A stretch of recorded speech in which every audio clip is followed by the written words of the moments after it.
according to tradition, as the ultimate martyrdom,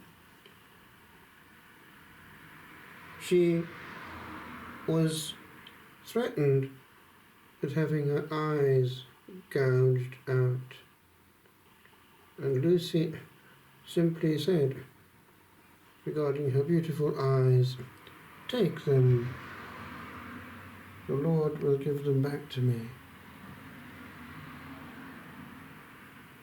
And those eyes, which could have been a source of temptation to others, became a source of great glory. And in glory, the eyes of her soul behold forevermore her beloved. It seems that they tried to force her to be abused in a brothel, but that she was protected, and also that they tried to have her burned with the impure fires of paganism, but again she was protected. Her name is in the Roman canon to this day. Her protected body, in part at least incorrupt, is in Venice, which could well be the case, given that these bodies were protected from destruction by being carried along the waterways of the ancient world. And she is a lesson to us with regard to the use of our eyes, for these are the portholes of the soul. And as one can see the soul by looking deeply into the eyes, so the soul itself is in contact with the outside world through the use of the eyes.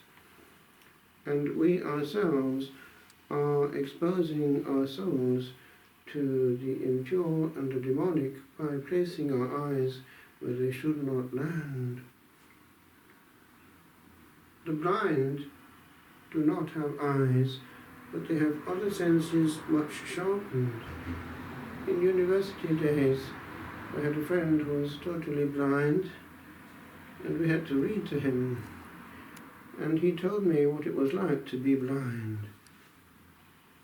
And I wrote this, appreciating for the first time what it meant to see, being so close to somebody who had no eyes.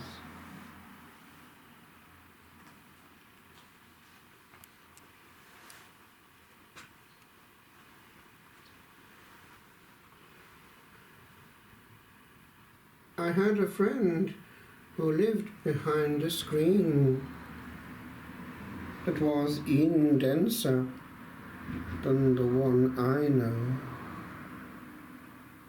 His friendship taught me what the dark doth mean, and I glimpsed then what I see clearly now, for I perceived that he perceived far more than I with my two eyes that looked at all they met.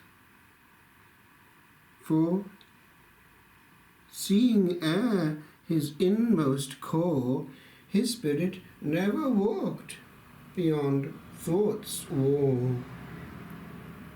He told me what one sees when one sees not, how lampposts can be heard when far too close, how little things were rarely e'er forgot,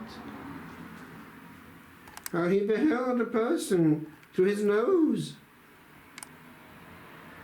And now I understand, for I too see things I ne'er saw, ere shown obscurity.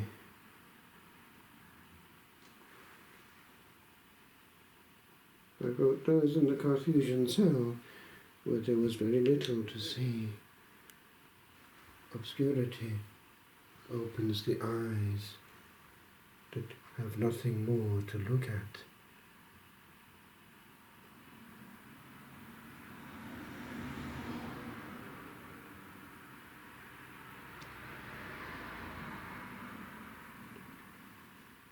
Praise him, ye martyrs of our God, who from his altar call. Praise him, whose path the Bennett trod, and crown him, crown